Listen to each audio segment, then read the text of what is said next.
あの時の君は愛よりずっと眩しかった。 Yes! Yes! Yes! Yes! 16歳になったら結婚してくれるって言ったよね。先生、私もう16歳になったよ。 No! No! Fuck! Shit!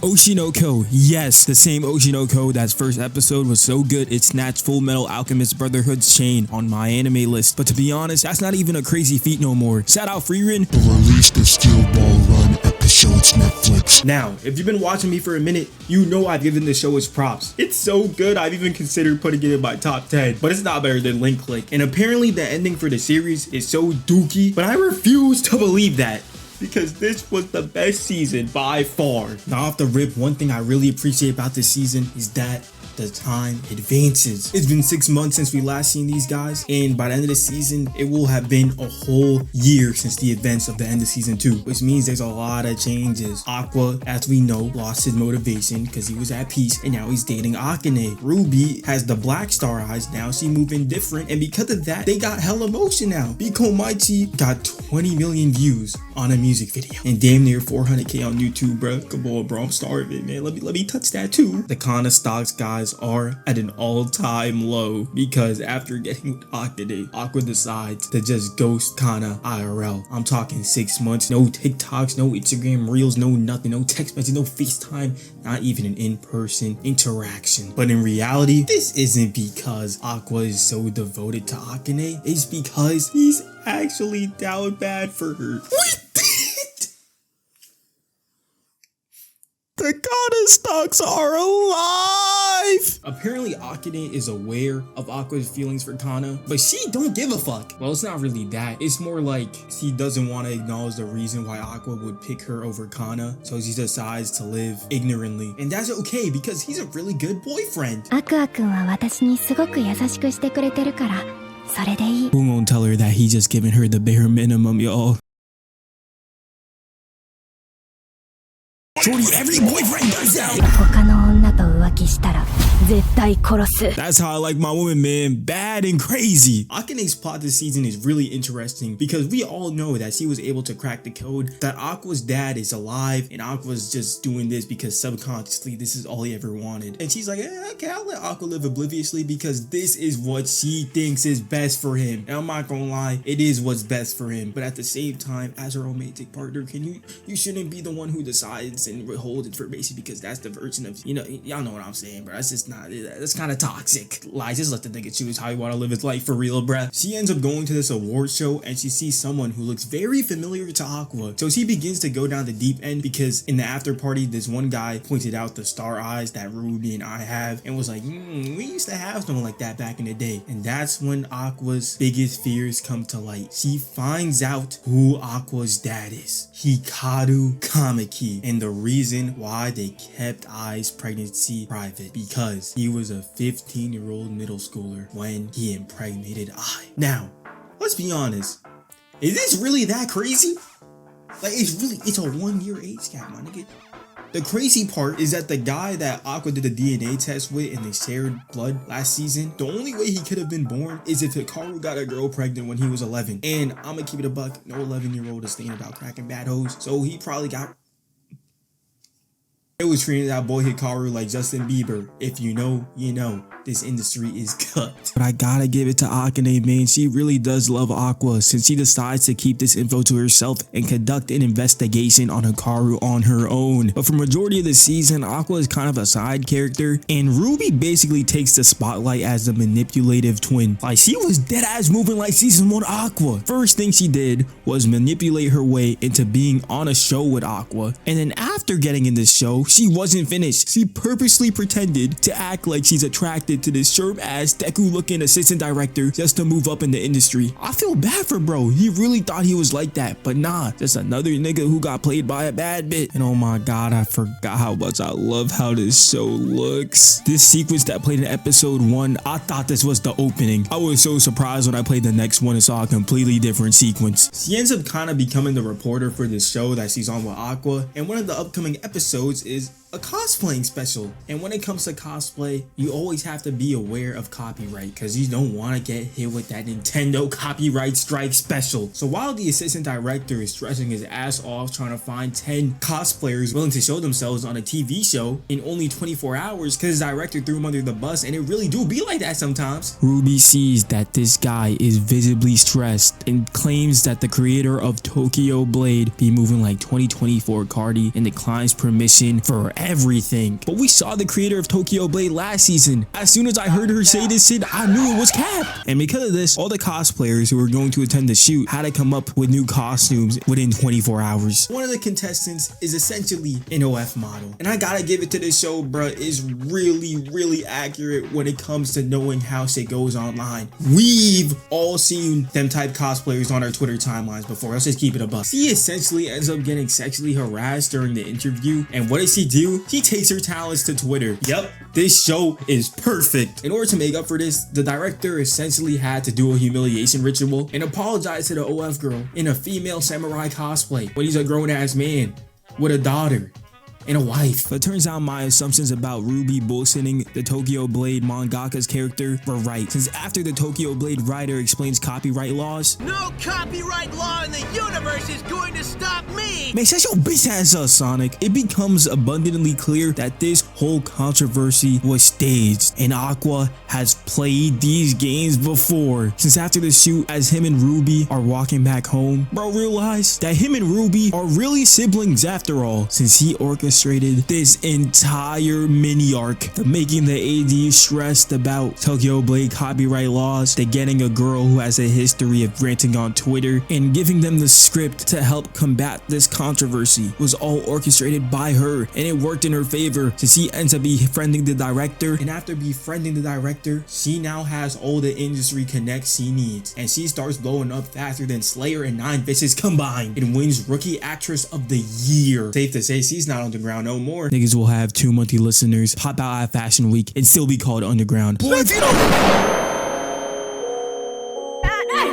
This nigga Aqua sees through the bullshit though. He knows it's impossible for Ruby to have gotten this good at being manipulative on her own. So he decides to secretly follow where she goes and discovers that she's been working with Ichigo, the person who used to manage Ai. And later that week, he ends up pulling up on Ichigo himself, questioning why he's helping Ruby. And it's simple. If Ruby gets her motion up, he'll be one step closer to killing Ai's killer. But Aqua's like, yo bro, he's dead. But Ichigo's like, no, he's alive. You're sped. And how the fuck can you have blonde hair if your dad has black hair and your mom has purple hair? Clearly, the only reason y'all shared DNA is because the black haired dude was the girl's wife and she was fucking Hikaru behind the scenes, and he found out, crashed out, and the shit was a double murder. And after finding out he was lying to himself, Aqua starts going schizo and begins to question why was he not being true to himself? Does he really care about Ai? Is he just a selfish piece of shit? Was Akane's head game that good?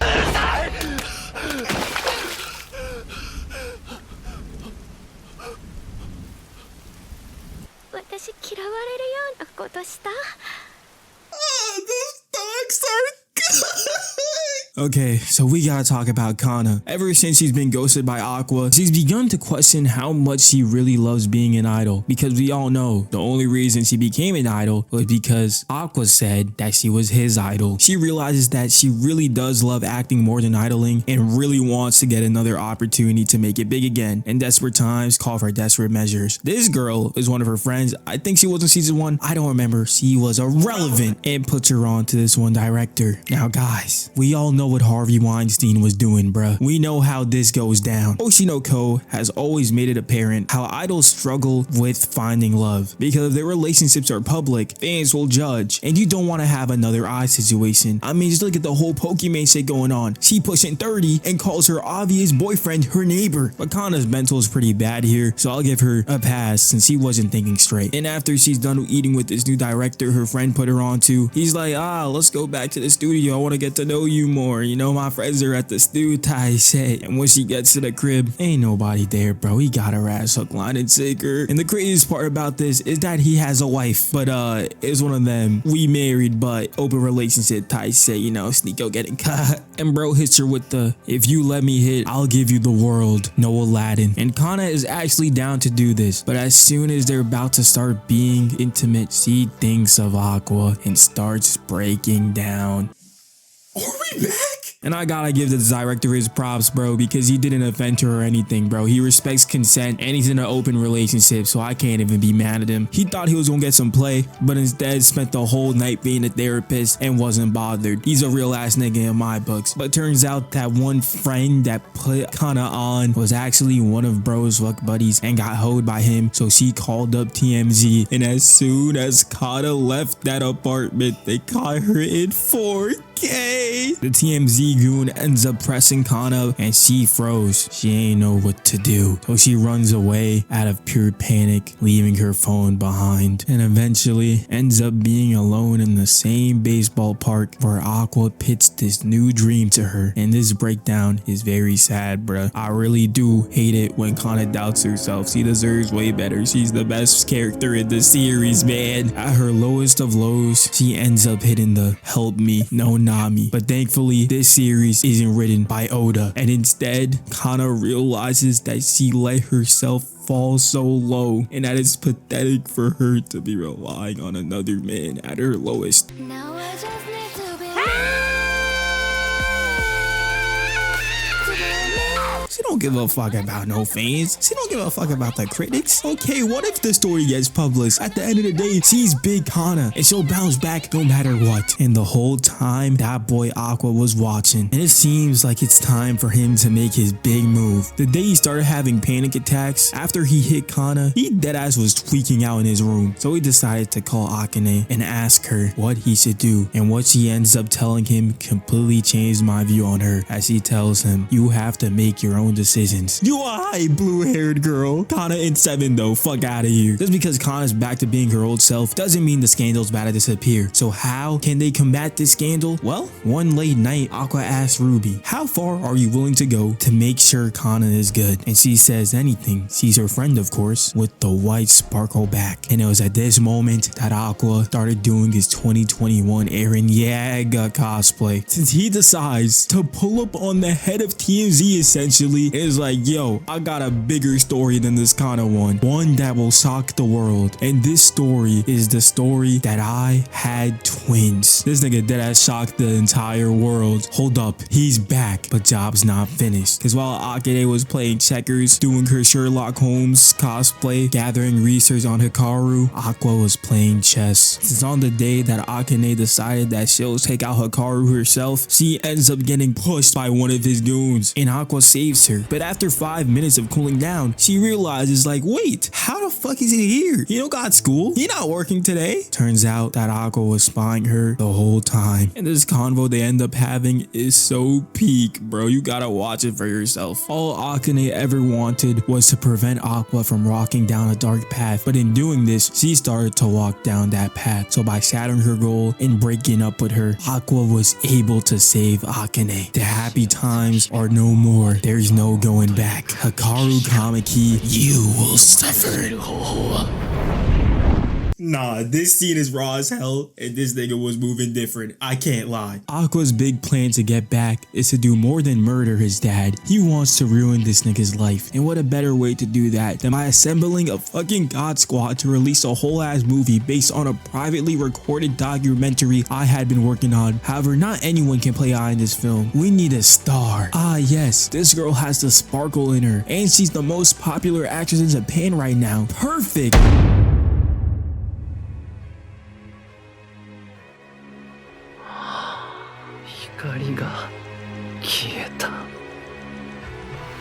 Oh my god, I feel the aura. I'm not gonna lie, as soon as I seen that there was a blonde guy closing his eyes, I knew this guy was Hikaru. But I ain't expect him to catch the body just like that. I love this introduction. I love how it teases how Hikaru got some sort of regret for killing Ai or whatever. And all I ask is please don't pull a potential on me, bro. That's all I beg, bro. I need a good villain. So you telling me this nigga broke up with Akane and started hanging out with Kana again like he ain't ghost her for a year? My stocks are back, but at what cost? Kana ends up getting cast the role of Ai's biggest hater, and Aqua tells her that he's fine with her talking shit about his mom since Kana is very special to her, and obviously she has a crazy reaction. I had max hopium for a second, but this nigga starts talking about some, if you let people like me tie you down and exploit you forever, someday you'll have nothing left to give. Shut your lame ass up, nigga. Now that the #1 candidate to play Ai is dead, it's time for Akane, Frill, and Ruby to duke it out for the role. Ruby's growth has been one of the central points this season, and this audition is where we get to see her eternal conflict come to full display. After being asked, what is a liar? Lying is one of the core themes in Oshino.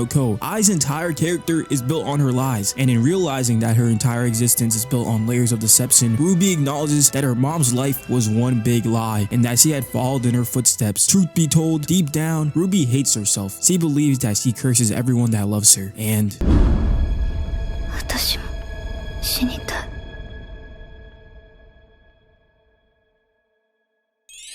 ちゃって。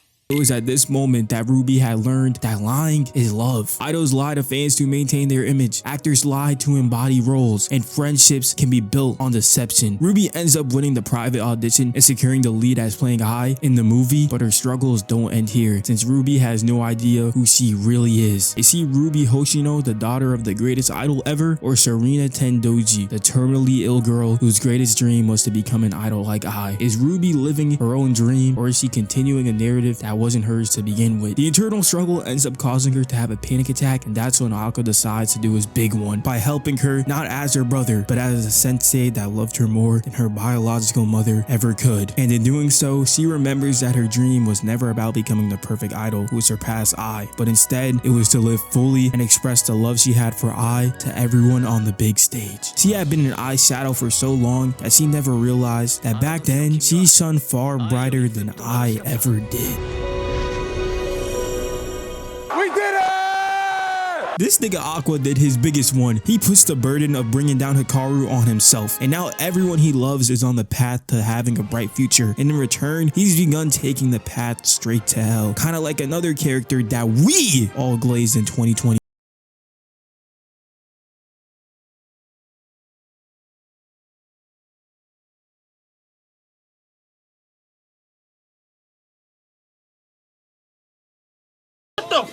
This shit is so ass, bruh. Also, by the way, that Ama's figure from the end of season 2 returns, and I'm assuming she's like Mother Death, and she decides people's fates. She also gives me Sage vibes, but that's just me. But even when looking down a literal god, this nigga Aqua is so far gone that he treats her like she's just a kid. お前さ、子役やってみない？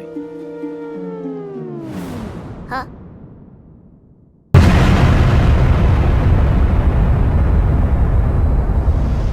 Overall, I really enjoyed this season, man. When people was talking about the incest shit, I really thought it was gonna be something crazy. Ruby is just overly touchy now, and honestly, I prefer her being like this than how crazy she was at the start of the season. And hopefully, it stays like this and doesn't escalate. If you want to watch a video about how crazy that incest shit can get in anime, I made one, and you can check it out. And funny part is, it's made by the same studio. Doga Kobo, y'all did your big one. This Oshino season was peak, and in my opinion, is the best season in the series. I'm hella excited to watch the final season when it comes out, and we'll be there no matter what. Even if the ship sinks like everyone says it will. Besides that, I'ma catch y'all.